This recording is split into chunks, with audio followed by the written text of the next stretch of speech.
I am a former educator. I taught in St. Paul, Minneapolis for a while, and then I worked at a nonprofit called Educators for Excellence. I organized with St. Paul educators there, and then my most recent role was the National Training Associate. So I helped train all of our members and staff on how to grow in leadership and win some union elections. And one reason why I was brought here is to grow our leadership program. So I want people to be involved in that, connected to that, join that as we start our new cohort in the next year.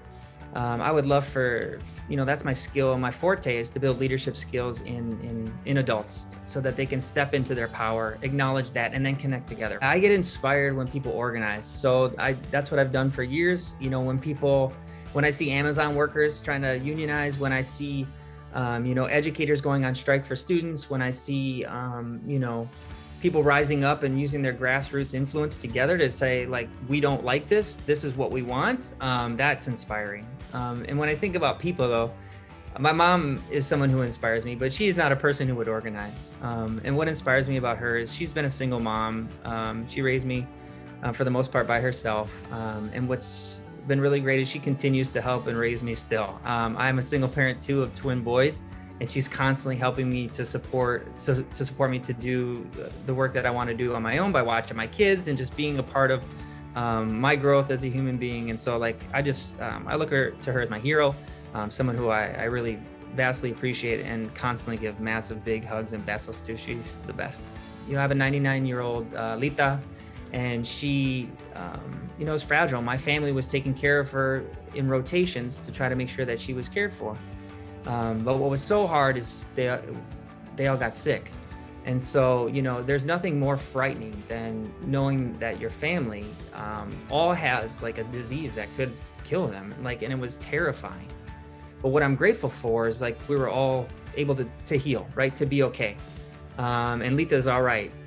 But it made me realize how much is happening within our community, and the work that I was doing on a national level was great. But there are so many things I could do just outside my door that I needed to change kind of what I was doing. And that's what brought me to LatinoLEAD is to work with mi gente, my community, my people, to try to address the things that we need in our community right now. So what's really exciting about joining LatinoLEAD and what I've seen in just the 2 weeks that I've started is we have an incredible base of volunteers who care and are dedicated to our community. I worked in organizing for years. And what I see as a stark contrast is the amount of energy people will put into doing the work, right?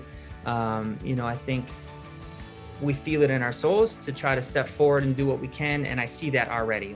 There are people showing up, asking hard questions, dedicating their time, taking on projects on their own. And I've only been here 2 weeks.